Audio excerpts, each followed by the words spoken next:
नमस्कार मित्रांनो, Maharashtra nursing officer या युट्यूब चॅनलमध्ये आपलं स्वागत आहे। आपण परत एकदा आलोय टार्गेट सीएचओ सिरीज मध्ये। एपिसोड नंबर किती आहे? एपिसोड नंबर आहे आपलं 8वा नंबर। ओके, ज्यांनी पण पहिल्यांदा बघत आहे कुठून सुरुवात करायचं आहे, पहिल्यापासून 8 पर्यंत कव्हर करायचं आहे। शक्यतो काय, जेणेकरून जे येणारे वेकेन्सी सीएचओ महाराष्ट्रामध्ये येणारे वेकेन्सी ना, त्याच्यामधले जे मोस्ट एक्सपेक्टेड एमसीक्यू आहे ते आपण कव्हर करत चाललो आहे। ओके, चला मग आपण सुरुवात करायचं आहे एपिसोड नंबर 8 चे। त्याचा अगोदर तुम्हाला काय करायचंय, करायचं आहे चॅनलला लाईक आणि काय करायचंय, कमेंट मध्ये फीडबॅक द्यायचा आहे। आणि जे तुम्हाला काही सीएचओ क्वेरी वगैरे असेल तर त्याच्याबद्दल तुम्ही विचारू शकता। आणि तुमचे जो मित्रमैत्रिणी आहे सीएचओ ची तयारी करत असेल किंवा डीएमईआर डेजची तयारी करत असेल तर आपले जे चॅनल आहे टीम एमएनओ तुम्ही काय करायचं, रेफर करायचं आहे। त्याच्यासोबत काय करायचंय, सबस्क्राईब करायचंय आणि बेल आयकॉन पण दाबून ठेवायचं, म्हणजे शक्यतो काय जे व्हिडिओ अपलोड होतील त्यावेळी तुम्हाला काय इंटिमेशन म्हणजे नोटिफिकेशन भेटणार आहे। ओके, चला मग आपण सुरुवात करणार आहे एपिसोड नंबर किती, 8 नंबरची। पहिली क्वेश्चन काय म्हणते बघूया। बघा काय म्हणते, विच ऑफ द फॉलोइंग, बघा खाली दिलेल्या फॉलोइंग मध्ये staff is available at SC SWC. SC म्हणजे काय, एससी म्हणजे सब सेंटर बरं का। एसडब्ल्यूसी म्हणजे काय, health and wellness centre, wellness centre. बघा ज्यावेळी एचडब्ल्यूसी मेन्शन करतील, ज्यावेळी समजून घ्यायचं ही काय अपडेट झालेला आहे, म्हणजे सब सेंटर वरनं एचडब्ल्यूसी मध्ये म्हणजे काय अपडेट झालेलं आहे। फक्त सब सेंटर लिहिलं असेल तर तुम्ही काय समजून घ्यायचं आहे, फक्त म्हणजे जे प्रिव्हियसली अगोदर होते, म्हणजे ज्यावेळी एससी म्हणजे सब सेंटर म्हणजे सीएचओ येत नव्हते, आता एचडब्ल्यूसी म्हणजे त्याच्यामध्ये सीएचओ ला इन्क्लूड केलेला आहे। चला मग आपण बघूया एससी एचडब्ल्यूसी चा स्टाफ। हे काय म्हटलेलं आहे, मेडिकल ऑफिसर आणि स्टाफ नर्सेस। आणि दुसरं काय दिलेलं आहे, एएनएम प्लस आशा। तिसरं दिलेलं आहे सीएचओ एएनएम एमडब्ल्यू मेल आणि आशा, हे 4 जण। आणि शेवटचं दिलेलं आहे सीएचओ आणि मेडिकल ऑफिसर म्हणजे community health officer with medical officer. हे कसं कुठं असणार आहे, एससी एचडब्ल्यूसी मध्ये। ओके, मग आपण काय करूया, पहिलं एससी पर्यंत म्हणजे सब सेंटर पासून सुरुवात करूया। चला कुठली एससी, बघा एससी ने आता काय झालेलं आहे, एचडब्ल्यूसी झालं, त्याच्या नंतर काय झालेलं आहे, आयुष्मान आरोग्य मंदिर झाले। अजून काय झालेलं आहे, आयुष्मान आरोग्य केंद्र झाले। अजून अपडेटेशन नाहीये, पण आतापर्यंत कुठलं आयुष्मान आरोग्य मंदिर हे नाव आहे सब सेंटरचं। ओके, चला हे एससी बद्दल आपण बोलतो की काय असणार आहे, की मोस्ट फेरिफेरल, काय असणार आहे, मोस्ट फेरिफेरल म्हणजे एकदम शेवटचं काय सेंटर असणार आहे, कशामध्ये, आपलं हेल्थ सर्व्हिसेस मध्ये, सेंटर ऑफ हेल्थ सर्व्हिसेस मध्ये।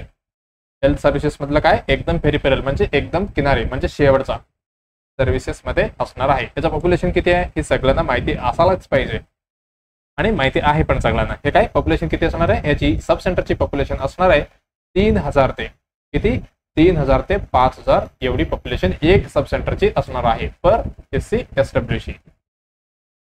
प्रत्येकाला किती असणार आहे, 3000 ते 5000। बघा 3000 कुठे असणार आहे, 3000 जे असणार आहे हिल्ली एरियामध्ये असणार आहे, हिल्ली एरियामध्ये। आणि 5000 कुठे असणार आहे, प्लेन एरिया आहे तिकडे किती असणार आहे, 5000 जनसंख्याचे आधारावरती काय सब सेंटर असणार आहे।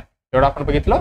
बघा ही काय एक सब सेंटर असतो बरं का, वन सब सेंटर काय म्हणू शकतो, वन सब सेंटर कव्हर करतो, किती गावाला कव्हर करतो, कव्हर 4 विलेज, 4 गावाला हे काय करणार आहे, कव्हर करणार आहे काय, एक सब सेंटर। एवढं लक्षात आलं। बघा सब सेंटर मध्ये पण अगोदर 2 प्रकार होते, किती प्रकार होते, 2 प्रकार होते, टाइप्स ऑफ काय, सब सेंटर्स। किती प्रकार होते, 2 प्रकार। त्याच्यामधला पहिला प्रकार आहे सब सेंटर ए, सब सेंटर ए। त्याच्यामध्ये काय भेटायचं, प्रोव्हाइड, ही काय करायचं बघा, प्रोव्हाइड बेसिक हेल्थ सर्व्हिसेस, काय प्रोव्हाइड करायचं, बेसिक हेल्थ सर्व्हिसेस प्रोव्हाइड करायचं। आणि ह्याच्यामध्ये काय नसायचं, एक्सेप्ट म्हणजे ह्याला सोडून काय नसायचं, त्यावेळी त्याच्यामध्ये नसायचं डिलिव्हरी, काय नसायचं, डिलिव्हरी नसायचं बरं का, कशामध्ये, सब सेंटर ए मध्ये। हे काय करायचं, प्रोव्हाइड बेसिक हेल्थ सर्व्हिसेस एवढं करायचं। आणि याच्यामध्ये स्टाफ किती जण असणार, स्टाफ कोण कोण असणार याच्यामध्ये, एमपीडब्ल्यू मेल आणि एमपीडब्ल्यू फिमेल, एमपीडब्ल्यू म्हणजे काय, मल्टीपर्पज वर्कर, एमपीडब्ल्यूचा फुल फॉर्म बरं का। हे झालं मेल, हे एक फिमेल। बघा किती, 1 जण झाले आणि इकडे 2, आणि तिसरा असणार आहे सफाई कर्मचारी। सफाई कोण, कर्मचारी। कर्मचारी होता जो कसा होता, ही कॉन्ट्रॅक्ट बेसिसवरती होता. कॉन्ट्रॅक्ट बेसिसवरती म्हणजे परमनंट होता का? नाही. एमपीडब्ल्यू मेल वुमेन म्हणजे फिमेल आणि मेल हे दोघं परमनंट आणि त्याच्यासोबत कोण? सफाई कर्मचारी एक कॉन्ट्रॅक्ट बेसवरती असायचा. पण इथे काय डिलिव्हरी होत नव्हते बरं का. हे झालं सब सेंटर ए. आता आपण बघूया सब सेंटर बी. दुसरा कुठला होता? सब सेंटर बी. सब सेंटर बी मध्ये काय होतं? हे होता MCH sub centre. MCH sub centre. MCH म्हणजे काय? Maternal child health sub centre. म्हणजे ह्याच्यामध्ये काय? आता लक्षात पटकन यायला पाहिजे. ह्याच्यामध्ये काय? डिलिव्हरी होत होते. हे काय करायचं? Provide all basic health services. कशासारखे? जे बी म्हणजे ए सारखे, पण ह्याच्यामध्ये इन्क्लूड करायचं इन्क्लुडिंग काय? डिलिव्हरी. म्हणजे इकडे डिलिव्हरी व्हायचे. एवढं लक्षात आलं? फक्त काय डिफरन्स आहे याच्यामध्ये? सब सेंटर ए मध्ये डिलिव्हरी होत नव्हते आणि सब सेंटर बी मध्ये होणार आहे. एवढं लक्षात आलं? मग ह्याच्यामध्ये स्टाफ किती असणार आहे बघा. स्टाफ इकडे स्टाफ किती असणार आहे? ह्याच्यामध्ये असणार एमपीडब्ल्यू मेल एक, एमपीडब्ल्यू फिमेल एक झालं आणि त्याच्यामध्ये एलएचव्ही असायचं बरं का. एलएचव्ही ही कोण? ही पण एएनएम वरनं काय प्रमोशन होऊन चाललेलं असतं. म्हणजे काय? Lady health visitor. आता शक्यतो कुठं असणार आहे? यांनी असणार आहे पीएचसी लेवलला. हे काय? एलएचव्ही झालं. अजून ह्यांच्या सोबत असणार आहे सफाई कर्मचारी. जो सफाई कर्मचारी कसा होता? कॉन्ट्रॅक्ट वरती होता. पण इथे कसं असणार आहे? एकदम कसे? परमनंट असणार आहे. हे झालं सब सेंटर बी बद्दल. एवढं आपण बघितलं. त्याच्यानंतर काय बघा, बेडचं एक विचारलं का? त्याच्यामध्ये बेड असायचं 0 म्हणजे ऍडमिट डिलिव्हरीच व्हायचं नाही ना. हे झालं. इथे बेड होते, इथे बेड असणार 2. एवढं लक्षात ठेवा. एवढं आपण बघितलं. हे काय होतं? सब सेंटर हे असणार होते फर्स्ट कॉन्टॅक्ट पॉइंट होता. कशामध्ये? बिटवीन कोणामध्ये? पॉप्युलेशन आणि अजून कोण? Health facility. आपलं जे सब सेंटर होता, जे फॅसिलिटीज आहे त्याच्यामधलं काय? फर्स्ट कॉन्टॅक्ट होता. म्हणजे गावाकडचे लोक पहिल्यांदा कुठे येतील? सब सेंटरच्या येणार. त्याच्यानंतरच रेफर होऊन पीएचसी, नंतर सीएचसी, नंतर तालुका हॉस्पिटल, त्याच्यानंतर सब डिस्ट्रिक्ट असे जायचं. म्हणजे फर्स्ट कॉन्टॅक्ट कुठे? सब सेंटर हे होता. बघा आता अगोदर काय होतं? हे सब सेंटर अगोदर आपलं सब सेंटर म्हणून होता. नंतर कशामध्ये कन्वर्ट झालेलं आहे? हेल्थ अँड वेलनेस सेंटर मध्ये कन्वर्ट झालेलं आहे. म्हणजे काय म्हणू शकतो आपण? अपग्रेड म्हणू शकतो. म्हणजे जे सब सेंटरला काय केलं? गव्हर्नमेंट ऑफ इंडियाने अपग्रेड केलेलं आहे. अंडर कशामध्ये? Upgrade under Ayushman Bharat. AB म्हणजे काय?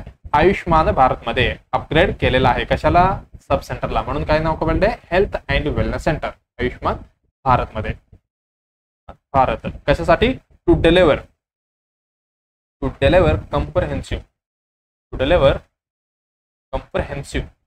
कम्प्रहेन्सिव्ह काय? प्रायमरी हेल्थ केअर द्यायचं होतं. प्रायमरी हेल्थ केअर द्यायचं आहे. त्याच्यासाठी काय केलं यांनी? सब सेंटरला अपग्रेड केले. कशामध्ये? हेल्थ अँड वेलनेस सेंटर मध्ये. एवढं आपण बघितलं. त्याच्यामध्ये अजून काय होते? प्रोव्हाइड वाईडर रेंज म्हणजे जास्त लोकांना काय करायचं होतं? ह्यांना सर्व्हिसेस द्यायचं होतं. कुठली? स्क्रीनिंग म्हणा. स्क्रीनिंग कुठे? स्क्रीनिंग, एनसीडी केअर, अजून काय? Management of common illness. म्हणून काय केलंय? ही अपग्रेड केलेलं आहे. बघा सीएचओ ने किती काम करायचे? टॉल तुम्हाला काय दिलेलं आहे? एक्सपेंडेड टॉल सीपीएचसी काय? सर्व्हिसेस आहे. तुम्हाला ही सगळी काम करायचं आहे. आता वाढलं असेल. अगोदर स्टार्टिंगच्या ज्यावेळी होतो आपण काय होतंय? 12 होते. ओके चला आपण डिटेलमध्ये बघितलं सब सेंटरचे मी पॉप्युलेशन लक्षात ठेवा. आणि अजून काय ठेवायचं? एक विलेज म्हणजे एक सब सेंटर 4 गावांना कव्हर करतो. आणि हे मोस्ट पेरिफेरल सेंटर आहे आणि फर्स्ट कॉन्टॅक्ट होणार आहे. एक झालं. आणि ह्याचा सब सेंटर मध्ये किती होतं? 2 प्रकार होते. सब सेंटर ए त्याच्यामध्ये डिलिव्हरी व्हायचं नाही आणि स्टाफ पण तिघच. आणि त्याच्यानंतर बेड पण किती 0 होते. आणि सब सेंटर बी मध्ये कुठे? डिलिव्हरी व्हायचे. म्हणून किती लोक आहे? 1 2 3 4. बेड किती? 2. आणि सफाई कर्मचारी इकडे परमनंट असणार आहे. एवढं आपल्या लक्षात आलं. ही काय म्हणतो आपण? एमसीएस सब सेंटर पण म्हणतो. कारण शक्यतो काय? इकडे डिलिव्हरी होत होते म्हणून. ओके एवढं आपण बघितलं. त्याच्यासोबत अजून काय? एवढी इम्पॉर्टंट झाले. बघा जे अपग्रेड सब सेंटरला अपग्रेड कोणी केलंय? गव्हर्नमेंट ऑफ इंडियाने अंडर आयुष्मान भारत ह्याचे अनुसार यांनी काय केले? म्हणजे अपग्रेड केले. त्याच्यानंतर हेल्थ अँड वेलनेस सेंटर झाले. आता येथे काय विचारले यांनी? सब सेंटर मध्ये विथ अपग्रेड झालेले एचडब्ल्यूसी मध्ये स्टाफ लोक कोण असतात असं विचारताय. चला हे काय म्हणताय? Medical officer with staff nurse हे असणार आहे पीएचसी लेवलला. बघा स्टाफ नर्स पीएचसी लेवलला पण असतो आणि मेडिकल ऑफिसर कोण आहे, ही बॉस आहे पीएचसीचा. ही कुठं असणार आहे, ही असणार आहे आणि असणार आहे कुठे, प्रायमरी हेल्थ सेंटरमध्ये असणार. मग आपलं उत्तर जाणार आहे का, नाही. हे विचारलेलं आहे सब सेंटर मधलं. आणि एएनएम आणि आशा बघा ही पण बरोबर असणार आहे, पण होल्ड मध्ये ठेवूया, नेक्स्ट बघूया. बघा इथे काय म्हटले, सीएचओ म्हटले एकदम बरोबर, एएनएम म्हटले ते पण बरोबर, एमपीडब्ल्यू मेल म्हटले एकदम बरोबर, आशा बघा ही काय एकदम बरोबर उत्तर असणार आहे. कशाबद्दल, आणि सीएचओ आणि मेडिकल ऑफिसर, सीएचओ कुठं असणार आहे, ही असणार आहे एचडब्ल्यूसी मध्ये आणि मेडिकल ऑफिसर असणार आहे पीएचसी मध्ये, म्हणजे हे पण चुकलं. मग आता राहिलं कुठलं, एएनएम आणि आशा. त्याच्या सोबत तिसऱ्या ऑप्शन मध्ये एकदम भरपूर दिलेलं आहे, सीएचओ, एएनएम, एमपीडब्ल्यू मेल आणि आशा. मग आपल्याला काय करायचंय, आपल्याला ऑलरेडी आपण डिटेलमध्ये अभ्यास केलेला आहे. अपग्रेड केल्यानंतर सीएचओ पण कशामध्ये येतो, एचडब्ल्यूसी मध्ये येणार आहे. मग आपलं उत्तर जाणार आहे तिसरा नंबर एकदम बरोबर उत्तर असणार आहे. चला हे काय उत्तर आपलं भेटलंय. चला नेक्स्ट क्वेश्चनला आपण जाऊया. चला हे काय बघा, मी जे इंटरनेटवरती भेटले, गुगलवरती भेटले ते पोर्ट अपलोड केलं बरं का. हे काय आयुष्यमान भारत आहे, हे काय एचडब्ल्यूसी आहे बरं का. कारण इथे बघा काय म्हणलेलं आहे यांनी, आयुष्यमान भारत म्हणून मेन्शन केलेलं आहे, म्हणजे अपग्रेड झालेलं आहे. इथे बघा जे सर्व्हिसेसचे 12 एक्सपेंडेड होते त्याची डायग्राम पण इथे आहे, म्हणजे ही अपग्रेड झालेलं काय एचडब्ल्यूसी आहे. बघा एक एकदा तुम्हाला कन्फ्युज करण्यासाठी ह्यांनी स्टाफिंग बद्दल कन्फ्युजन करू शकतो तुम्हाला, स्टाफिंग बद्दलच. बघा ज्यावेळी तुम्ही फक्त त्यांनी विचारलं सब सेंटर, फक्त विचारलं सब सेंटर, म्हणजे ह्याच्यामध्ये कोण कोण येणार हे तुम्हाला लक्षात असायला पाहिजे. ह्याच्यामध्ये येणार एएनएम, एमपीडब्ल्यू मेल एक झालं, आणि आशा ही येणार सब सेंटरमध्ये. तेच तुम्हाला एचडब्ल्यूसी विचारलं तर, हेल्थ अँड वेलनेस सेंटर किंवा आयुष्यमान आरोग्य मंदिर विचारलं तर कोण कोण येणार, त्यांचा लीडर असणार आहे जो तुम्हीच, जे पुढे होणार आहे काय कम्युनिटी हेल्थ ऑफिसर, आणि त्याच्या अंडरमध्ये परत ही सगळी लोक येणार. एएनएम, एमपीडब्ल्यू मेल आणि आशा ही सगळे सीएचओचं काय याच्या टीम मध्ये येतात. आणि सीएचओ कोण, ही असणार आहे टीम लीडर, टीमचा लीडर असणार आहे. कुठे हे बघा सीएचओचा इथे काय, ही असणार आहे एचडब्ल्यूसी ची बॉस. जसं पीएचसीचा बॉस कोण होता, पीएचसीचा बॉस होता मेडिकल ऑफिसर, तसे इथे सीएचओ येणार आहे. बघा मेडिकल ऑफिसर नंतरचे सीएचओ येणार आहे तिकडे. ओके चला आपण एवढं बघितलं, त्याचं आपलं उत्तर पण भेटले ना ऑलरेडी. हा आपलं उत्तर तिसरं एकदम बरोबर असणार आहे. ओके कारण इथे काय एचडब्ल्यूसी म्हणून मेन्शन आहे. ओके चला आता नेक्स्ट क्वेश्चन आपण बघूया. नेक्स्ट क्वेश्चन काय म्हणते बघूया. बघा नेक्स्ट क्वेश्चन काय म्हणते, cut off haemoglobin for the anaemia in the pregnancy. Pregnancy मध्ये कट ऑफ म्हणजे कितीला आपण काय म्हणतो बघा, एनेमिया कट ऑफ आहे असं विचारते. हा एवढं कमी झालं तर काय ना एनेमिया झालेलं असं म्हणायचं. बघा इथे मेन्शन केलेलं आहे WHO, अकॉर्डिंग टू कोण, WHO अकॉर्डिंग आपल्याला ही उत्तर बघायचं आहे. मग आपण काय करायचं, पटकन एनेमियाकडे जायचं आहे. इन प्रेग्नन्सी मध्ये anaemia in pregnancy, anaemia in pregnancy म्हणजे एनेमिया. तर बघा कॉमनली तर काय होणार आहे, नॉर्मली मी लास्ट क्लासमध्ये नाही सांगितलं होतं तुम्हाला, नॉर्मली फिजिओलॉजिकल बरं का, फिजिओलॉजिकल काय होणार आहे, हिमोडायलेशन होणार आहे प्रेग्नन्सी मध्ये. हिमोडायलेशन म्हणजे जे आपलं काय म्हणतो मी फ्लुइड, बघा फ्लुइडचं पण जे आपलं प्लाझ्माचं पण हे वाढणार आहे आणि आरबीसीचं पण वाढणार आहे, पण त्याची जे कमतरता आहे बघा थोडी कमी असणार आहे. याच्यामुळे काय होतंय, फिजिओलॉजिकल हिमोडायलेशन होतात. मी ऑलरेडी तुम्हाला त्रिशूलमध्ये हे सांगितलेलं आहे. ओके हे नॉर्मली एवढे झालं. आणि हे बघा कट काय हिमोग्लोबिन, जे हिमोग्लोबिन असणार आहे शुड स्टील किती असायला पाहिजे, स्टील असायला पाहिजे more than or equal 11 gram per DL एवढी असायला पाहिजे. कशासाठी, फॉर ॲड्युकेट ऑक्सिजनेशन साठी. ॲड्युकेट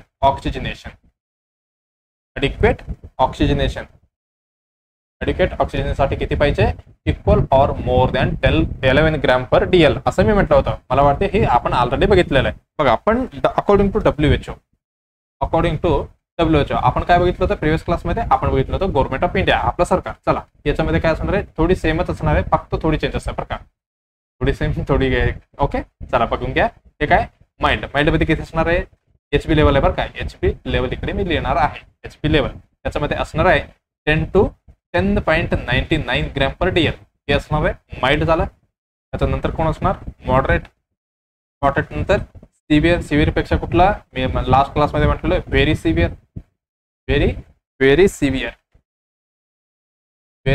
हे झालं माइल्ड, मॉडरेट, सिव्हिअर. याच्यामध्ये किती असणार आहे 7 to 9.9 ग्रॅम पर DL आणि सिव्हिअर मध्ये किती असणार आहे, लेस दॅन 7 ग्रॅम पर DL, याच्यामध्ये लेस दॅन 4 ग्रॅम पर DL. ठीक आहे, हे रेफरल होता, ही इमर्जन्सी होता, इमर्जन्सी रेफरल. हे सगळं तुम्हाला ऑलरेडी मी सांगितलेलं आहे. पण जेवढं आपण लक्ष का देतो ड्युरिंग प्रेग्नन्सीमध्ये, बघा ही लो लेवल काय करू शकतो, low level increase the risk of, anaemia बोलतो बरं का, एनेमिया बद्दल मी, एनेमिया बद्दल काय करू शकतो हे आपल्याला लक्षात असायला पाहिजे. म्हणजे आपण एवढी गोळ्या देतो किंवा फॉलोअप घेतो, प्रत्येक विजिटमध्ये आपण HB चेक करतो, कशासाठी, ही रिस्क वाढू शकतो, कशाची, प्रीटर्म डिलिव्हरीच्या किंवा प्रीटर्म बर्थची, आणि LBW लो बर्थ वेट हे होऊ शकतो, कशाची, बेबीचं बरं का, हे एक झालं. आणि मॅटर्नल मोर्टॅलिटी पण होऊ शकतो, मॅटर्नल मोर्टॅलिटी होऊ शकतो, एक झालं. आणि त्याच्यानंतर इन्फेक्शन किंवा काहीतरी होऊ शकतो, इन्फेक्शन, एकदम इम्पॉर्टंट कुठली, PPH होऊ शकतो बरं का, PPH एवढा होऊ शकतो.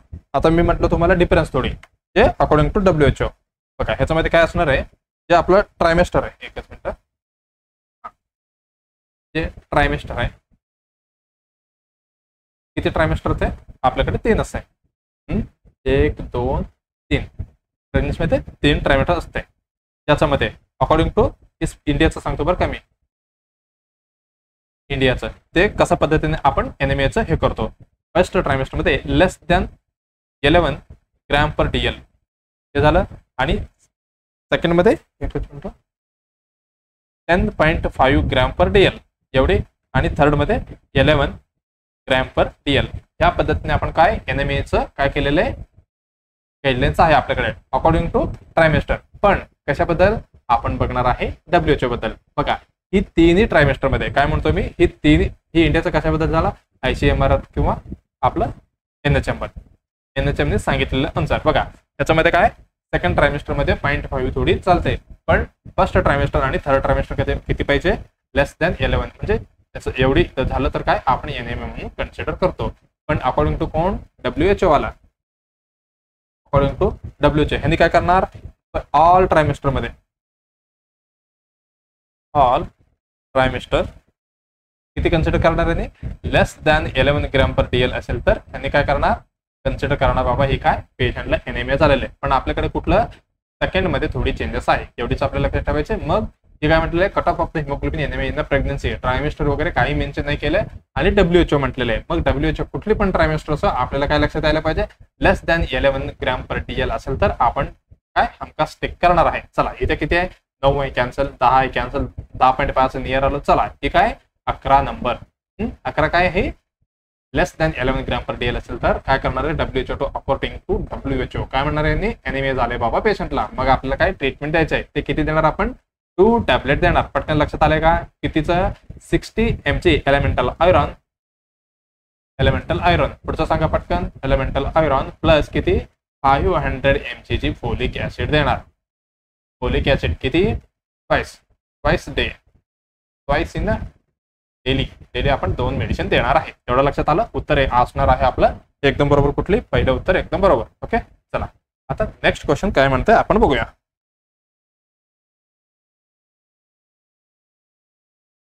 which is a not a part of RMNCHA+.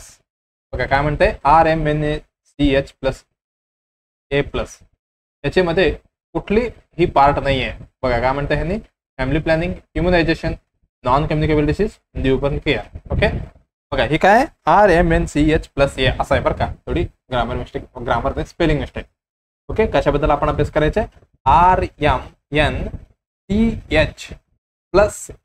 बघा ह्याची लॉंग फॉर्म तुम्हाला माहिती असायला पाहिजे. R म्हणजे काय, रिप्रोडक्टिव्ह, R म्हणजे रिप्रोडक्टिव्ह, M म्हणजे मॅटर्नल, N म्हणजे न्यूबॉर्न, C म्हणजे चिल्ड्रन, H म्हणजे हेल्थ. हे सगळ्यांचे हेल्थ आपल्याला बघायचं आहे. प्लस नंतर काय केलं आणि अडिलोसेंट ऍड केलेला आहे. अडिलोसेंट ऍड केलेला आहे. अडिलोसेंट म्हणजे किती, 10 to 19 इयर वाल्यांना पण ऍड करून टाकले. मग आपल्याला काय करायचं आहे, RMNCH बद्दल बघायचं आहे. हे कधी लॉन्च झाले, हे सॉरी हे झालं, हे कधी लॉन्च झालेलं आहे, ही लॉन्च झालेलं आहे 2013 मध्ये. कधी? 2013 मध्ये. सॉरी बरं का, 2013 मध्ये काय झालेलं आहे? लॉन्च झालेलं आहे. काय? RMNCH. बघा एकदम त्याचे मेन ऑब्जेक्टिव्ह काय होता? ऑब्जेक्टिव्ह होता अचीव. काय अचीव करायचे यांना? अचीव किती? आपलं नेट रिप्रोडक्शन रेट होता, हे किती करायचं होतं? 1. पण आपलं CPR ऑटोमॅटिकली किती होणार? 60%. ही आपल्याला लक्षात ठेवायला पाहिजे. बघा हे झालं त्याच्याबद्दल. आपण थोडक्यात हिस्ट्रीमध्ये जाऊया. हे RMNCH यायचं अगोदर हिस्ट्रीमध्ये गेलं तर जे अगोदर आपल्या देशात होता कुठली? MCH concept. कुठली कॉन्सेप्ट? MCH कॉन्सेप्ट होता. कधी आलं हे? 1980 मध्ये. MCH म्हणजे काय? Maternal child health. Maternal child health असे कॉन्सेप्ट आले बरं का. त्याच्यानंतर काय आलं? त्याच्यानंतर आल्या RCH कॉन्सेप्ट आला. RCH म्हणजे काय? Reproductive child health. Reproductive child health हे कधी आले? 1997 मध्ये आले बरं का. 1997 मध्ये चाइल्ड हेल्थ असं आलं. हे झालं. त्याच्यानंतर परत 2023 मध्ये काय आलं? 23 म्हणतो बघा, सॉरी 2013 मध्ये काय आलं? 2013 मध्ये आपण काय अडॉप्ट केलो? आपण अडॉप्ट केलो RMNCH. RMNCH प्लस हे कॉन्सेप्ट. हे कॉन्सेप्ट आपण काय केलो? अडॉप्ट केलेलं आहे. हे सगळं तुम्हाला याची फुल फॉर्म माहिती आहे. त्याच्यामध्ये ॲडोलेसेंट मध्ये किती? 10 ते 19 वर्षाच्या. बघा हे आहे बघा. त्याच्यामध्ये ॲडोलेसेंट जे ॲडोलेसेंट होते त्याच्यामध्ये गर्ल्स आणि बॉयज दोन्ही इन्क्लूड आहे बरं का. गर्ल्स प्लस बॉयज हे दोन्ही बोथ आर इन्क्लुडेड बरं का. त्याच्यामध्ये दोन्ही इन्क्लूड केलेलं आहे. एवढं आपण बघितलेलं आहे. ओके. हे RMNCH मध्ये कुठली जे इन्क्लूड आहेत जे फंक्शन ते आपल्याला बघायचं आहे. त्याच्यामध्ये असणार आहे RMNCH प्लस ए मध्ये कुठली जे आपण सर्व्हिस देणार आहे ह्याच्यामध्ये. त्याच्यामध्ये आपण देणार आहे इन्क्लूड आहे फॅमिली प्लॅनिंग. कुठले फॅमिली प्लॅनिंग आहे, मॅटर्नल हेल्थ आहे, मॅटर्नल हेल्थ आहे एक झालं. आणि न्यूबॉर्न केअर आणि त्याच्यासोबत चाइल्ड पण केअर. न्यूबॉर्न आणि चाइल्ड केअर, इम्युनायझेशन आणि ॲडोलेसेंट हेल्थ. एवढी सगळी काय सर्व्हिसेस इकडे आपण देणार आहोत. कशामध्ये? RMNCH प्लस ए मध्ये ॲडोलेसेंट हेल्थ. एवढे आपण बघणार आहे. ओके. बघा माझ्याकडे एक डायग्राम आहे. आणलं. ओके. बघा हे काय? RMNCH प्लस ए. हे काय? ही इंटरव्ह्यू. याच्यामध्ये काय काय बघणार आहे बघा. पहिला काय? रिप्रोडक्टिव्ह हेल्थ मध्ये काय काय असणार आहे? Spacing method. हे पोस्टपार्टम IUCD झालं. इंटरव्हल IUCD, HDC आणि ESP. त्याच्यामध्ये निश्चय किट हे बघा निश्चय याच्याबद्दल आपण काय अभ्यास केलेला आहे. प्रेग्नन्सी टेस्ट किट आहे बरं का हे PTK झालं. त्याच्यानंतर स्टरलायझेशन सर्व्हिसेस आणि मटर्नल हेल्थ मध्ये काय? MCTC काय? Mother and child tracking system. बरं का. हाय रिस्क प्रेग्नन्सी आणि हायली ट्रेंड HR आणि रिव्ह्यू द मटर्नल आणि infant death, identify the how institutional delivery area and incentive ENM. बघा काय म्हणते ENM for the domestic care services. कशा पद्धतीने यांनी काम करते ह्याचं झालं. आणि न्यूबॉर्न मध्ये काय? एक्सक्लुझिव्ह ब्रेस्ट फीडिंग एकदम पहिला येणार आहे. आणि HPNC थ्रू द आशा म्हणजे होम बेस्ड न्यूनेटल केअर हे त्रिशूलामध्ये आपण कव्हर केलेलं आहे बरं का. आणि हे काय? एसेन्शियल न्यूबॉर्न केअर आणि स्पेशल न्यूबॉर्न केअर युनिट्स आणि यूज ऑफ द काय? Gentamicin by ANM. बघा काय म्हणते? Use of gentamicin by ANM ने यूज करायला. आणि काय? नंतर चाइल्ड हेल्थला focus on nutrition, diarrhoea management of pneumonia, full immunisation cover आणि RBSK बद्दल पण आपण ऑलरेडी त्रिशूलामध्ये कव्हर केलेलं आहे. हे काय? ॲडोलेसेंट हेल्थ. त्याच्यामध्ये काय? टीनेज प्रेग्नन्सी, पियर एज्युकेशन आणि स्ट्रेंथन काय? ARSS क्लिनिक्स आणि आयरन प्लस इनिशिएटिव्ह आणि प्रमोट द मेन्स्ट्रुअल हायजीन. हे सगळे काय? RMNCH मध्ये. बघा एवढी खूप मोठी प्रोग्राम आहे. अंडर NHM मध्ये चालतो बरं का. ही एकदम मोठी काय प्रोग्राम आहे बघा. सगळे ह्याच्यामध्ये चालेल मॅक्झिमम. ओके. चला मग आपलं क्वेश्चन काय होतं? Which is not a part of the RMNCH plus A. बरं का. ही असं पाहिजे होतं RMNCH प्लस ए असं पाहिजे होतं. ग्रामर मिस्टेक काय? स्पेलिंग मिस्टेक झालेलं आहे. फॅमिली प्लॅनिंग होता का? एकदम बरोबर. इम्युनायझेशन होतं का? एकदम बरोबर. न्यूबॉर्न केअर होतं का? एकदम बरोबर. ठीक आहे. नॉन कम्युनिकेबल डिसीज होते का? नाही. ही कशामध्ये येणार आहे? ही बघा NCT मध्ये. नॉन कम्युनिकेबल डिसीज म्हणजे काय? NCT मध्ये कोणते येते? डायबिटिक येतो, हायपर टेन्शन येतो, अजून काय? कॅन्सर येतो. हे सगळे काय? नॉन कम्युनिकेबल डिसीजेस आहे. हे बघा ही NCT कशामध्ये रन करतो? अंडर कुठली? NPC CDCS ऑलरेडी मी तुम्हाला सांगितलेलं काय programme for prevention and prevention of control and कुठली कॅन्सर, कार्डिओव्हास्क्युलर डिसीजेस आणि काय डायबिटीज विथ काय कार्डिओव्हास्क्युलर डिसीज झालं, इथे कॅन्सर झालं विथ स्ट्रोक. काय प्रोग्रामचं नाव आहे ही नॉन कम्युनिकेबल डिसीजेसला काय करतो कव्हर करतो ह्याच्यामध्ये हेल्थ सर्व्हिसेस मध्ये अंडर NHMH आहे बघा. हे सगळी कुठं होणार आहे काम NCD वगैरे ही HWS मध्ये होणार आहे. आपलं उत्तर कुठले एकदम बरोबर उत्तर असणार आहे तिसरा, कारण ही कशामध्ये रन करतो नॅशनल, हे एन लिहिलं नाही बरं का, नॅशनल प्रोग्राम NPCD बरं आपण चुकलो का, NPCDCS असं आहे बरं का, म्हणजे काय national programme for prevention and control of कुठली कॅन्सर डायबिटीज आणि कार्डिओव्हास्क्युलर डिसीजेस प्लस कोण प्लस स्ट्रोक एवढी सगळी ह्याच्यामध्ये येते बघा. कशामध्ये NPCD हे चुकलंय, थोडं ग्रामर मिस्टेक झालं, ग्रामर नाही स्पेलिंग मिस्टेक. एवढं आपण बघितलं, उत्तर असणार आहे आपलं एकदम बरोबर तिसरा. ओके चला आता नेक्स्ट क्वेश्चन कडे आपण वळूया. हे आपण सगळं हे इम्पॉर्टंट आहे बरं का, ही लक्षात ठेवा. याच्यामध्ये कुठली सर्व्हिस मॅक्झिमम तुमचं अख्खा काय 50% काम इथेच संपणार आहे. ज्यावेळी तुम्ही CHO बनणार ना, ज्याच्या वेळी इथलं काम केलं तर 50% काम संपलं म्हणायचं तुमचं. एवढं आपण इथे अभ्यास केलेला बघा. नेक्स्ट काय म्हणते क्वेश्चन, WIFS बघा काय म्हणते, WIFS is a made for, ही कशासाठी आहे प्रोग्राम, प्रेग्नंट वुमनसाठी का इन्फंटसाठी का अडोलसंटसाठी का कशासाठी एल्डरली साठी, ही कोणामुळे चालते म्हणजे कोणासाठी चालते कुठली प्रोग्राम WIFS म्हणजे काय वीकली, W म्हणजे काय वीकली म्हणजे प्रत्येक वार, प्रत्येक वार काय करायचंय, आय म्हणजे काय आयरॉन फोलिक ऍसिड, आयरॉन आणि फोलिक ऍसिड काय S म्हणजे सप्लिमेंटेशन काय लंगफॉर्म आहे WIFS ची weekly iron folic acid supplementation असं ह्याचं काय ही प्रोग्रामचं नाव आहे बघा. ह्याच्यामध्ये काय करणार आहे आपण, ह्याच्यामध्ये आपण करणार आहे WIFS मध्ये वीकली आयरन फोलिक ऍसिड ह्या प्रोग्राम मध्ये आपण काय करणार आहे, त्याचे मेन ऑब्जेक्टिव्ह असणार आहे काय टू प्रिव्हेंट करायचं आहे. कोणाला करतो बघा आपण, प्रिव्हेंट एनेमिया, कोणामध्ये एनेमिया इन एडोलसेंट मध्ये काय करणार आहे आपण, या एज ग्रुप मध्ये एनेमियाला प्रिव्हेंट करणार आहे. एडोलसेंट म्हणजे पटकन लक्षात यायला पाहिजे किती वर्षाचा पोरा बाबा, 10 ते 19 वर्षापर्यंत बरं का. इन सम केस मध्ये वगैरे ह्याच्यामध्ये 2 प्रकार असते, एक पिंक टॅबलेट आणि ब्लू टॅबलेट वगैरे. मी परत पुढे तुम्हाला डिटेलमध्ये सांगेन बरं का, नाहीतर हे मोठे होऊन जातात परत. हे काय prevent anaemia in adolescent age मध्ये, एडोलसेंट म्हणजे 10 ते 19 वर्षांचं हे शाळेला असतं बघा पोरा, त्यांना काय पोरांना काय आपल्याला काय द्यायचंय आयरन फोलिक ऍसिड द्यायचं आहे. हे जरा कुठल्या पोरांना टार्गेट ग्रुप म्हणजे कोणाला आपण टार्गेट करून ह्याच्यामध्ये मेडिसिन देणार आहे, हे झालं टार्गेट ग्रुप. मेन असणार आहे स्कूल गोईंग, जे मुलं शाळेला जातात, स्कूल गोईंग चिल्ड्रन ते पण कुठली क्लास मधला, जे 6वी ते म्हणजे 6वी पासून 12वी पर्यंत जे क्लासला आहेत पोरगा, ते सगळे पोरांना आपण काय ह्याच्यामध्ये कव्हर करणार आहे. आणि आउट ऑफ स्कूल जे शाळेला येत नाही, out of school adolescent girls, जे मुली म्हणजे शाळेला येत नाही त्यांना पण ह्याच्यामध्ये कव्हर करायचे 10 to 19 इयर पर्यंत बरं का. हे सगळ्यांना कव्हर करायचे.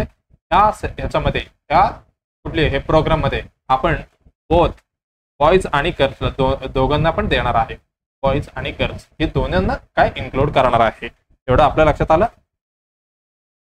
काय देणार आहे आपण ह्याच्यामध्ये, आपण टॅबलेट देणार आहे वीकली.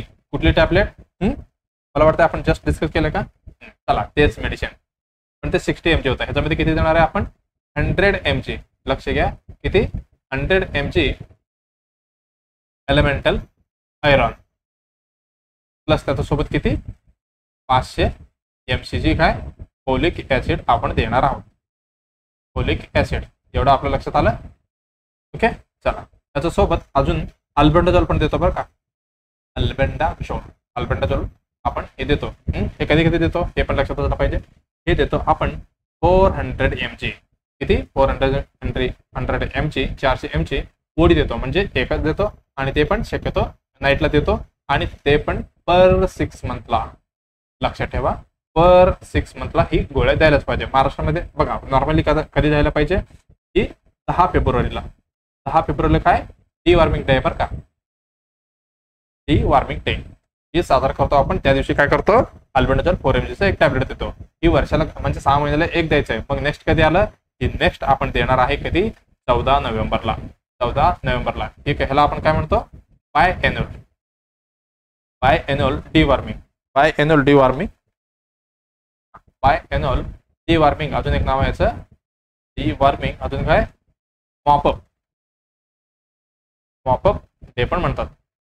हे कधी आपण देणार आहोत. एवढं आपण बघितलं. याच्यामध्ये जे अल्बेंडाझोल देणार आहे बरं का, हे 1 to 9 इयर पर्यंत वगैरे आपण सगळे मुलांना कव्हर करणार आहेत जे शाळेला वगैरे जातात, म्हणजे अंगणवाडीमध्ये वगैरे मध्ये. बघा पण आपलं महाराष्ट्रामध्ये कधी देतो आपण शक्यतो कधी देतो, मला वाटतं 1 मेला आणि 14 नोव्हेंबरला. बरं का, इकडे मिस्टेक झाला बघा. 10 फेब्रुवारी नंतर काय येतो, फेब्रुवारी, मार्च, एप्रिल, मे, जून, जुलै, ऑगस्ट. इथे आपण 10 ऑगस्टला देणार आहे बरं का. ही चेंजेस करून घ्या बरं का.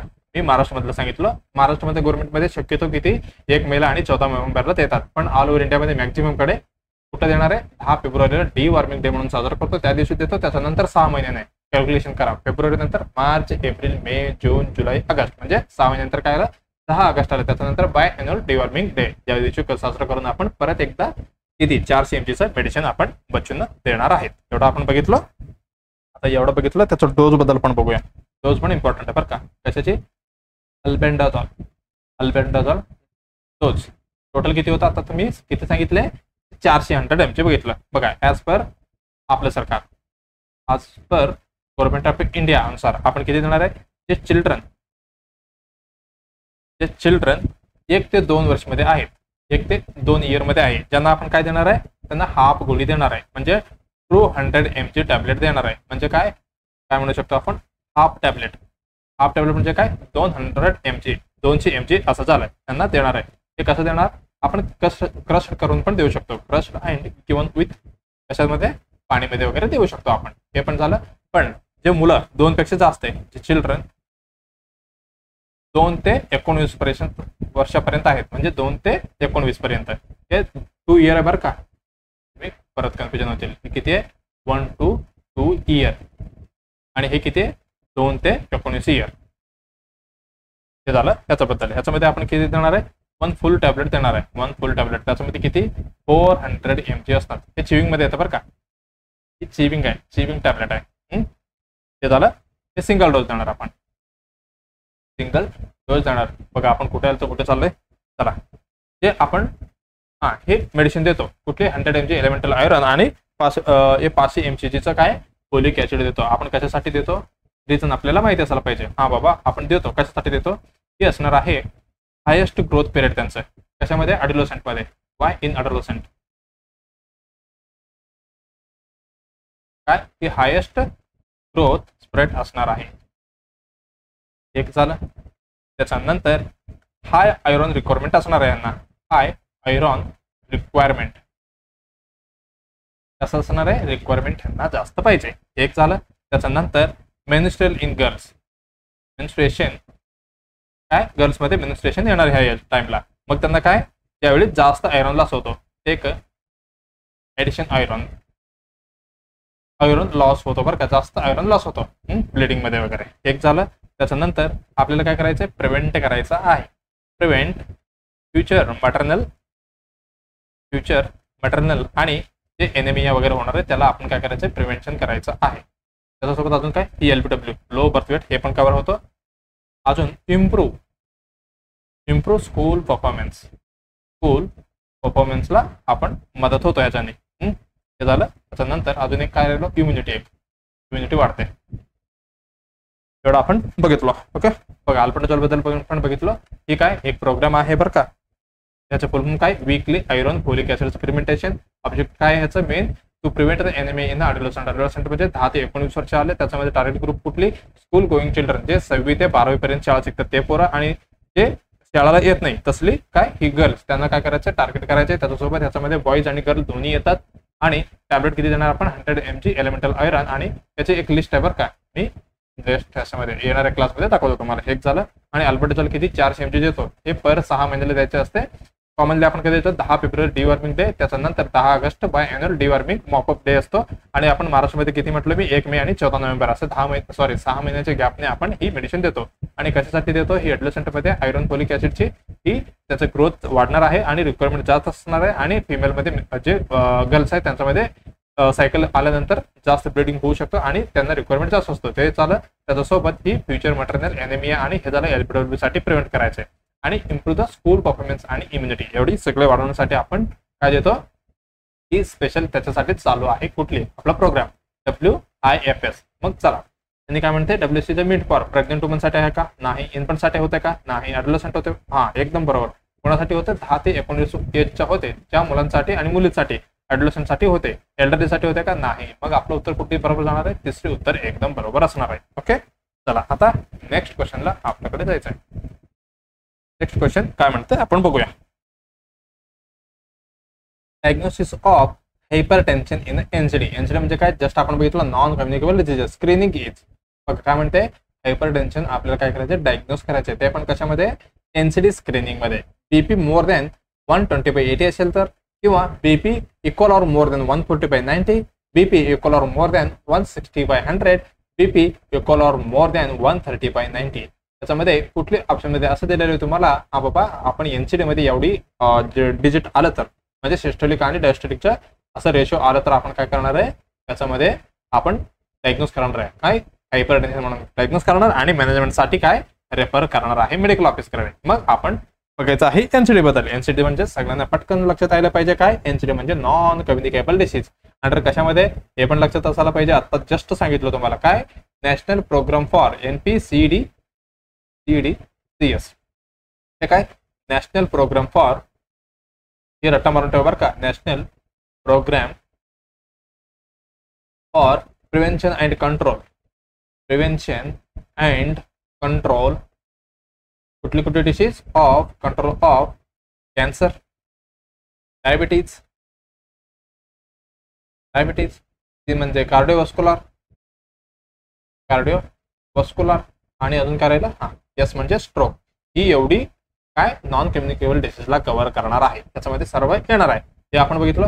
त्याच्यामध्ये जे BP आहे, ब्लड प्रेशर, जे किती व्हायला पाहिजे, त्याच्यामध्ये आपण डायग्नोज करणार आहे 1 more than or equal 140/90 mmHg एवढी असेल तर आपण काय डायग्नोज करणार आहे. ते पण कसं बघा, कधी करणार आहे आपण, कन्फर्म्ड ऑन 2 or more, 2 पेक्षा जास्त, 2 किंवा 2 पेक्षा जास्त वेळी आपण सेपरेट ऑकेशन मध्ये चेक केल्यावर बरं का, सेपरेट ऑकेशन्स म्हणजे 2 वेळा 3 वेळेस केलं तर आपण काय करणार आहे, हा बाबा काय तुम्हाला हायपरटेन्शन झालंय असे आपण काय ते पेशंटला सांगणार आहे. बघा ह्याचं स्टँडर्ड कसं असणार आहे, की कसं पद्धतीने आपल्याला चेक करायचे. बघा पहिलं काय करायचे, ते आपली स्टाफ आहे कशाची, HWची, ज्यांनी काय करणार फील्डमध्ये किंवा कधी कॅम्प वगैरे असेल NCD, त्यावेळी काय करणार आहे तुम्ही BP चेक करणार आहे. इन केस ऑफ समजा CHO किंवा ANM अशा पण कधी कधी करते नको.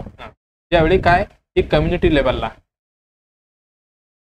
कम्युनिटी बेस्ड स्क्रीनिंग केलं किंवा ज्यावेळी तुम्हाला काय जास्त BP भेटणार आहे हे झालं, त्याच्यानंतर तुम्ही काय करणार सेकंडला स्क्रीनिंग, त्यांना बोलायचं बाबा आपल्याला काय करायचंय, तुमचं BP वाढलेला आहे, काय तुम्ही सब सेंटरला म्हणजे HWC या परत एकदा आपण चेक करू. स्क्रीनिंग ॲट HWC किंवा सब सेंटरमध्ये आपण चेक करायचं. त्याच्यानंतर हा बाबा ह्यांचं BP वाढलेलंच आहे, मग आपण काय करायचं, त्याच्यानंतर कन्फर्मेशनसाठी कुठं पाठवायचं तुम्हाला, PHC ला पाठवायचं आहे. PHC साठी कशाला, कन्फर्मेशनसाठी पाठवायचं आहे. एवढं आपल्या लक्षात आलं.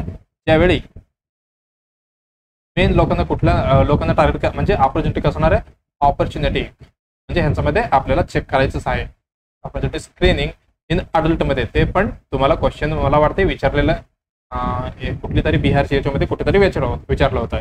मग NCD आपण जे स्क्रीनिंग करणार आहे कुठल्या लोकांमध्ये करणार आहे, जे अडल्टमध्ये करणार आहे. जे adult more than or equal 30 years मध्ये असतो त्यांना आपण काय टार्गेट करणार आहे नॉन कम्युनिकेबल डिसीज साठी. एवढं आपल्या लक्षात आलं. पहिला आपण screen base community based level check करायचं, त्याच्यानंतर परत एकदा स्क्रीनिंग या HWची कन्फर्मेशनसाठी आपण PHC ला पाठवायचे. त्याच्यासोबत जे ऑपॉर्च्युनिटी जे स्क्रीनिंग अडल्ट आहे त्यांच्यामध्ये NCD हमखास आपल्याला काय करायचंय चेक करायचं आहे. हे झालं कशाबद्दल ही स्टँडर्ड बद्दल.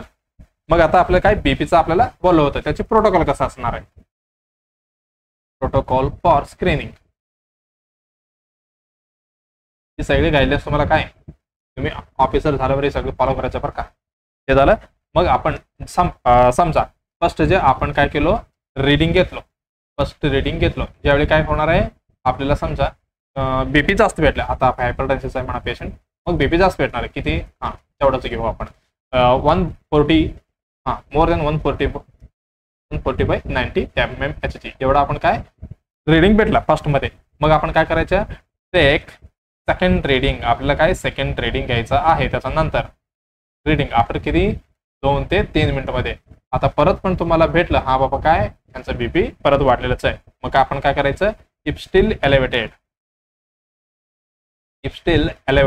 then काय करायचं ह्याला रिक्वायर आहे. नाही ह्याला काय करायचं माहितीये का ना लिहून ठेवायचं बाबा हे काय ही सस्पेक्टेड आहे बरं का. रेकॉर्ड करून ठेवायचं. रेकॉर्ड त्याचं सस्पेक्टेड हायपरटेन्शन म्हणून. असं नाही की 2 वेळा मी इथेच बसून चेक केलो म्हणून मी काय म्हणतो ह्यांना डायग्नोस करून टाकू हायपरटेन्शन आणि देऊन टाकूया कुठले आपलं जे मेडिसिन आहे सब सेंटरमध्ये. कुठली भेटणार तिकडे अमलोडापाईन वगैरे हे देऊन टाकायचं का नाही. आपल्याला चेक करायचं पहिल्यांदा परत 2-3 मिनिटांनी परत चेक करायचे. स्टील एलिव्हेटेड असेल तर आपण सस्पेक्टेड म्हणून हायपरटेन्शनसाठी थांबवायचं. आणि कन्फर्मेशनसाठी काय करायचं मी जस्ट सांगितलं तुम्हाला. कन्फर्मेशनसाठी कुठं पाठवायचं कन्फर्मेशन हे सीएचओचा रोल आहे बरं का. मी हे सगळं सांगतोय. हे कन्फर्मेशनसाठी कुठं पाठवणार तुम्ही रिपीट अनदर डे परत एकदा करायचं. एक झालं त्याच्यानंतर कन्फर्म्ड बाय बाबा तुम्हाला काय वाढलेलंच दिसलं. मग confirmed by J medical officer आहे तुमचं जे कुठं असणार PHC मध्ये त्यांच्याकडे पाठवून काय बाबा सर असं आलेलं रिझल्ट त्यांचं कन्फर्म करून टाका. मग ज्यावेळी त्यांनी कन्फर्म करणार इफ कन्फर्म झालं मग काय करायचं आपलं जे बुक आहे कुठली NCDचं book enter in NCD registration मध्ये नोंद घ्यायचं त्यांचं पेशंटचं. आणि त्यांना काय सुरुवात करायचं आहे बाबा तुम्ही कधी म्हणजे प्रत्येक महिन्याला यायचं आणि चेक करायचं तुला गोळ्या घेऊन घ्यायचं एकदम फ्रीमध्ये भेटणार आहे असं सांगायचं. मी इथेच काम करतो असं सांगायचं त्यांना. पोर्टल हे एक झालं. NCD रजिस्ट्रेशन HWC पोर्टलमध्ये HWC पोर्टलमध्ये आपल्याला करायचं. आणि स्टार्ट मॅनेजमेंट स्टार्ट करायचं आणि फॉलोअप घेत राहायचं. हे झालं NCD मधलं काम तुमचं ज्यावेळी तुम्ही ऑफिसर होणार. ओके चला एवढं आपण बघितलं. त्याच्यामध्ये काय diagnosis of the hypertension NCD 120 होता का नॉर्मल झालं. आणि हे बीपी एकदम बरोबर. हे 160 हे बघा हे थोडी सिव्हिअर झालं म्हणजे सेकंड स्टेज मधला झाला बरं का. ठीक आहे एवढी पण नाही. मग आपलं काय NCD मधलं एकदम उत्तर बरोबर असणार दुसरा. मला वाटतंय मी एक हे आणलो टेबल बनवून गेलं आपलं टेबल. हे असणार आहे table hypertension classification in NCD screening मध्ये. कशामध्ये इम्पॉर्टंट आहे बरं का. हे लक्षात घ्या तुम्ही. बघा नॉर्मल किती असणार आहे 120/80 प्री एलिव्हेटेड किंवा एलिव्हेटेड 120 to 140 पर्यंत म्हणजे 139 पर्यंत ही 89 झालं. स्टेज 1 कधी मोर दॅन 140/90 असेल तर स्टेज 1 160 पेक्षा जास्त असेल तर काय झालं ही एवढं झालं. आणि हायपरटेन्शन इमर्जन्सी 180 पेक्षा जास्त. ही NCDचा रूल आहे बरं का अकॉर्डिंग टू कोण आपली सरकार गव्हर्नमेंट ऑफ इंडिया. एवढे तुम्हाला लक्षात ठेवायचं आहे. मग आपलं काय दिलं तर ऑप्शनमध्ये 140 दिलं तर हे बघा 140 एकदम बरोबर उत्तर असणार आहे. एवढं लक्षात आलं. ओके चला आता नेक्स्ट क्वेश्चन कडे आपण जाऊया. काय म्हणते बघा नेक्स्ट क्वेश्चन कशा काय विचारते ते पण इकडे पण डाटा बेस्ड क्वेश्चन आहे. Normal BMI range in adult मध्ये काय विचारते यांनी बॉडी मास इंडेक्स. बे म्हणजे काय बॉडी मास इंडेक्स त्याची फॉर्म्युला विचारू शकतो बरं का. बॉडी मास इंडेक्स हे पण लक्षात ठेवा. BMI इक्वल टू काय weight in kg divided by काय 18 मीटर स्क्वेअर. ठीक आहे फॉर्म्युला आहे कशाची BMI ची विचारू शकतात बरं का तुम्हाला. हे लक्षात ठेवायचं आहे तुम्हाला इम्पॉर्टंट आहे. हे झालं. चला आता काय म्हणताय ह्यांनी BMI बद्दल रेंज बद्दल विचारते. मग आपल्याला थोडक्यात डिस्कस करावं लागेल. BMI बॉडी मास इंडेक्स लक्षात आलं. ह्याचं फॉर्म्युला कशासाठी यूज करतो आपण यूज टू असेस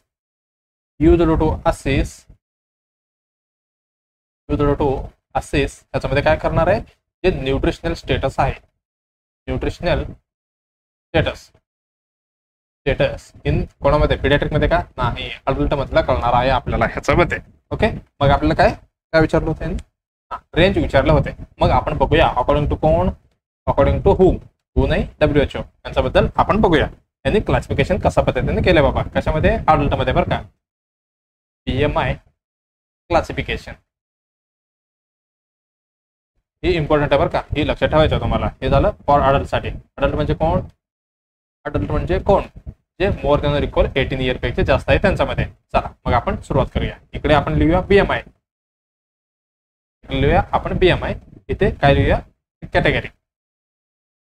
चला जे नॉर्मल आहे आपण पहिला ते बघू. काय ह्याच्यामध्ये नेक्स्ट पेजमध्ये घ्यायचं का, चला त्याच्यामध्ये घेऊ आपण. त्याच्यामध्ये सगळं एकत्र बसते. BMI हे झालं कॅटेगरी. त्याचं सेंटरमध्ये एक लाईन, एक झालं. एकच मिनिट मी काढून आणतो पटकन. ओके चला माझ्याकडे रेडी झाले. इकडे झालं BMI, इकडे झालं कॅटेगरी. हे कॅटेगरी झाले. चला जे लेस दॅन 18 पॉईंट असतो, लेस दॅन 18.5 असेल तर आपण कशामध्ये कन्सिडर करायचं, हे आपण करायचं अंडर वेटमध्ये. अंडर वेटमध्ये कन्सिडर करायचं. हे झालं अंडर वेट, कमी झालं. आता नॉर्मल किती असणार आहे, 18.5 ते बघा 18.5 ते 29 नाही बरं का, 24 आहे. 24 पॉईंट म्हणजे 18 ते 25 असं लक्षात ठेवायचं. 18.5 ते किती, 24.9. हे काय, ही एकदम काय नॉर्मल असणार आहे. ठीक आहे, नॉर्मल असणार आहे. हे झालं. त्याच्यानंतर इथे 24 झालं. मग 25 ते किती, 25 ते 29.9 हे किती मध्ये येईल, ही येते ओव्हरवेट मध्ये, म्हणजे थोडी जास्त झालेलं आहे बाबा तुमचं काय वेट. हे झालं ओव्हरवेट. त्याच्यानंतर येणार आहे बघा, ही ऍट रिस्क असणार आहे बरं का, ऍट रिस्क. त्यावेळेस आपण काय लक्ष द्यायला पाहिजे आपलं बॉडीकडे. हे झालं 25 ते 29.9 पर्यंत. हे झालं. त्याच्यानंतर equal or more than 30, equal or more than 30 याला आपण काय करतो, ओबेसिटी. ओबेसिटी ह्याच्यामध्ये क्लास ह्याच्यामध्ये 3 प्रकार असणार आहे बरं का, 1, 2 आणि 3. हे खाली सांगतो. हे झालं त्याच्याबद्दल. आता काय, ओबेसिटी. ओबेसिटी मोर दॅन 30 असेल तर ओबेसिटी. आपल्याला काय लेस दॅन 18.5 असेल तर अंडर वेट, म्हणजे एवढी हे आहे, म्हणजे BMI चांगला नाही, म्हणजे कमी आहे तुमचा वेट. हे झालं. आणि नॉर्मल कुठलं आहे हे लक्षात ठेवायचं आहे. नॉर्मल 18.5 ते 24.9 हे काय एकदम नॉर्मल असणार आहे. त्याच्यानंतर 25 ते 29 पर्यंत ओव्हरवेट, म्हणजे थोडी रिस्क वरती आहे. मोर दॅन 30 असेल तर आपल्या लक्षात यायला पाहिजे बाबा काय ओबेसिटी झालेलं आहे. मग त्याच्यामधलं पण पुढचं क्लासिफिकेशन कशा पद्धतीने असतं बघा. 30 पेक्षा जास्त म्हणजे 30 ते 35 पर्यंत, म्हणजे 34.9 पर्यंत असेल तर आपण काय समजून घ्यायचं, ओबेसिटी. ऑलरेडी ओबेसिटी आहे. त्याच्यामधलं क्लास कुठली, त्याच्यामध्ये क्लास असणार आहे पहिला. अच्छा त्याचं नंतर असणार आहे. आता इथे 35 पर्यंत झालं. 35 ते 39 पॉईंट म्हणजे 40 पर्यंत हे झालं ओबेसिटी. कुठली कॅटेगरी कुठली येणार आहे, त्याची क्लास येणार आहे दुसरा. ओके. त्याचं नंतर ते 29 झालं. मोर दॅन ऑर 40 बघा, इक्वल मोर दॅन किंवा इक्वल 40 पेक्षा 40 किंवा 40 पेक्षा जास्त असेल तर आपल्याला काय करायचं आहे, हे झालं ओबेसिटी. क्लास कुठली, ही असणार आहे थर्ड क्लास म्हणजे क्लास 3. ही काय झालं, ही मॉर्बिड ओबेसिटी झाला बरं का, एकदम भयानक मॉर्बिड ओबेसिटी. याचे ह्या पेशंटला काय करायचं बाबा, तुम्ही काय बेरेटरी सर्जरी करून घ्या म्हणायचं. हा हे झालं BMI झालं बरं का. परत एकदा रिवाइज करून घ्या. हे काय 18.5 तुम्हाला एकदम इम्पॉर्टंट एवढं लक्षात ठेवायचं तुम्हाला. एकच मिनिट. हा तुम्हाला लक्षात कुठली ठेवायचं आहे, 18 18.5 ते 25 पर्यंत म्हणजे 24.9 पर्यंत काय ही एकदम नॉर्मल असणार आहे. एवढी लक्षात ठेवायचं तुम्हाला. हे झालं आपलं BMI बद्दल. मग चला त्याच्यामध्ये काय आपल्याला काय द्यायचंय, उत्तर द्यायचंय. कुठे गेलं आपलं, हा ते झालं BMI झालं. काय म्हणते, नॉर्मल BMI रेंज आहे अडल्ट. अडल्ट म्हणजे 18 पेक्षा जास्त. आता आपण अडल्टच बघितलं बरं का. 15 ते 20 आहे का, नाही. 20 ते 30 नाही. 25 ते 29 बघा, ही काय 25 ते 29 कुठे आहे, ही ओव्हरवेट मध्ये आले. कुठे ओव्हरवेट मध्ये आले. पण नॉर्मल किती आहे, 18.5 ते 25 सॉरी काय हे 24.9 पर्यंत म्हणजे 18 18.5 ते 25 किंवा 24.9 एवढं लक्षात ठेवा. ठीक आहे, एकदम इम्पॉर्टंट आहे. खूप वेळा विचारले क्वेश्चन आहे. दुसरा एकदम आपलं कसं असणार आहे उत्तर, एकदम अचूक उत्तर असणार आहे. ओके चला आता नेक्स्ट क्वेश्चन काय म्हणते आपण बघूया. काय म्हणते, न्यूबर्न आहे ॲज अ हार्ट रेट. त्याचे हार्ट रेट किती आहे, 90 पर मिनिट म्हणजे 90 हार्ट रेट आहे बच्चूची. न्यूबर्न आहे बरं का. वीक क्राय म्हणजे थोडी वीकली क्राय करतो आणि पुअर टोन, टोन कसा आहे एकदम कमी आहे बरं का, वीक क्राय झालं. आणि हे काय म्हणते पुअर टोन, एकदम पुअर आहे आणि अपकार ॲट 1 मिनिट, 1 मिनिटला किती असतो असं विचारतंय त्यांनी. काय काय दिलं ऑप्शनमध्ये 2, 3, 4 आणि 5 अशा पद्धतीने दिलेलं आहे. मग आपल्याला काय त्याचा अपकार स्कोअर काढायचा आहे. काय म्हटलं ह्यांनी अपकार स्कोअर, काय काढायचं आहे अपकार स्कोअर. पटकन इथे इकडे लिहून घेऊया. अपकार म्हणजे बघा हे आपल्या लक्षात यायला पाहिजे, APGAR. अपकार म्हणजे काय, ए म्हणजे अपिअरन्स, अपिअरन्स. मला वाटतं 1 मिनिट की माझ्याकडे डायग्राम वाटतंय, कुठं गेलं ओके चला. इथे काय अपकार स्कोअर एक्सप्लेन झालेलं आहे. इथे इंडिकेटर आहे 0 पॉईंट, 1 पॉईंट आणि 2 पॉईंट. ही पण तुम्हाला काय तोंडपाठ पाहिजे बरं का. अपकार ए म्हणजे काय अपिअरन्स, पी म्हणजे पल्स, जी म्हणजे ग्रॅमेस आणि हे काय ऍक्टिव्हिटी आणि आर म्हणजे रेस्पिरेशन. बघा ह्याची तुम्हाला काय पॉईंट टेबल आहे ही आपल्याला काढायचं आहे. बघा आता क्वेश्चन मध्ये काय काय दिलेलं आपण नोट करून घेऊया. हार्ट रेट, हार्ट रेट किती दिलेलं आहे, हार्ट रेट दिलेलं आहे किती 90 मिनिट म्हणजे 90 हार्टबीट पर मिनिटला 90 पर मिनिट एवढे दिलेलं आहे. आणि रेस्पिरेशन मध्ये काय ही पल्स बद्दल झाला बरं का. रेस्पिरेशन मध्ये काय दिलंय वीक क्राय दिलेलं आहे, म्हणजे रडतंय बच्चू पण थोडी वीक आहे, एक झालं. आणि ऍक्टिव्हिटी मध्ये कसं दिलेलं आहे, ऍक्टिव्हिटी मध्ये पुअर टोन दिलेलं आहे, पुअर टोन दिलेलं आहे. मग आपल्याला किती 3 डाटा भेटले, मग बाकीचे 2 भेटले का नाही. मग चला आपण एकच मिनिटं त्याच्यामधलं कॅन्सल ओके अरे त्याच्यामधलं आपण पूर्ण टाकूया. काय काय भेटले आपल्याला ह्याच्यामध्ये जे स्कोअर भेटले. बघा इथं काय आहे, हे काय करतोय एकच मिनिट. हार्ट रेट किती आहे 90 पर मिनिट आहे. चला हार्ट रेट मध्ये जाऊया आपण. कुठे आहे हार्ट रेट, बघा इथे पल्स आहे, पल्स मध्ये किती 90 पर मिनिट आहे. मग किती बिलो 100 असेल तर किती मार्क्स येते, मग इकडे मार्क येणार 1, किती 1 मार्क येणार. नेक्स्ट काय दिलंय हे आपलं 1 मार्क भेटलंय ओके ला. आता काय रेस्पिरेशन मध्ये क्राय दिलेलं आहे, रेस्पिरेशन मध्ये क्राय ऍबसेंट आहे का नाही, स्लो आणि वीक आहे, म्हणजे इकडे पण भेटले आपल्याला 1 मार्क. चला अजून काय दिलं याच्यामध्ये टोन, हे बघा कसं आहे पुअर टोन आहे. ऍक्टिव्हिटी कसं आहे याचा, ऍक्टिव्हिटी कुठे आहे, हा मसल टोन कुठे आहे, ॲबसेंट आहे का नाही, कसं आहे थोडी पुअर आहे, मग ह्यांना पण आपलं काय 1 मार्क भेटू शकते.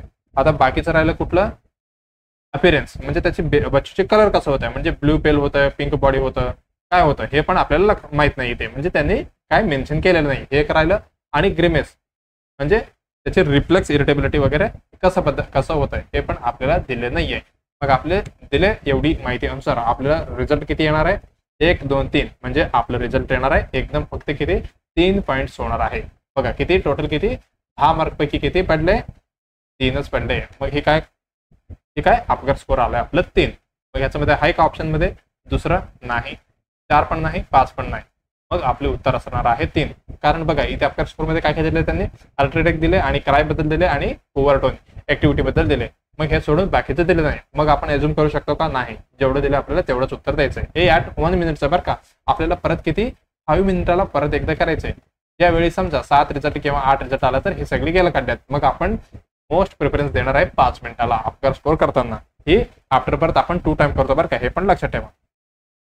2 टाइम करणार आहे, 1 मिनिटला आणि 5 मिनिटला. 5 मिनिटचं एकदम आपण काय प्रिफरन्स ठेवणार आहे. हे झालं आपलं कशाबद्दल अपघात स्कोअर बद्दल. ओके चला हे लक्षात ठेवायचं बरं का तुम्हाला. आपण जे रिमेनिंग जे MCQ आहेत आपण काय करूया येणाऱ्या क्लासमध्ये आपण परत डिस्कशन करूया. त्याच्या अगोदर तुम्हाला काय करायचे जे CHO साठी तयारी करत आहे जे एस्पिरंट्स आपलं कुठली सिरीज चालू आहे त्रिशूला आणि ब्रह्मास्त्र पण चालू आहे. त्याच्यासोबत जे PYQ आहे तुम्हाला 100% बघायचंच आहे बरं का. ही त्याच्यामधलं तुम्हाला डायरेक्टली किंवा इनडायरेक्टली त्याच्यामधलं क्वेश्चन येऊ शकते. आणि जे विद्यार्थी फॉर्म भरत आहे त्यांच्यासाठी काय लास्ट तारीख आहे 4/12/2025 आणि ही डिटेल मी सांगितलेलं आहे जे ॲडव्हर्टाइजमेंट बद्दल. बाबा ह्याच्यामध्ये काय काय एक्झाम पॅटर्न आहे, न्यू सिलेबस कसं आहे, CBTचा फॉर्म किती आहे, हे सगळे काय डिटेलमध्ये मी सांगितलेलं आहे. हे व्हिडिओ बघूनच तुम्हाला काय करायचं आहे ॲप्लिकेशन द्यायचं आहे. ओके चला नंतर काय व्हिडिओला लाईक करायचे, कॉमेंटमध्ये तुम्ही क्वेरी विचारू शकता आणि त्याच्यानंतर फीडबॅक पण देऊ शकता. बाबा तुम्हाला क्लासबद्दल कसं वाटतंय. एक झालं. आणि जे तुमचं मित्रमैत्रीण कोणी असेल जे CHO साठी तयारी करत असेल त्यांना काय ही चॅनल आणि ही व्हिडिओ तुम्हाला काय रेफर करायचं आहे, त्याच्यासोबत सबस्क्राईब करायचं आहे आणि बेल आयकॉन दाबायचं आहे. शक्यतो काय जेणेकरून तुम्हाला व्हिडिओ येतील ज्यावेळी इंटिमेशन म्हणजे नोटिफिकेशन भेटणार आहे. मग आपण काय लगेचच भेटूया नेक्स्ट एपिसोडमध्ये. धन्यवाद.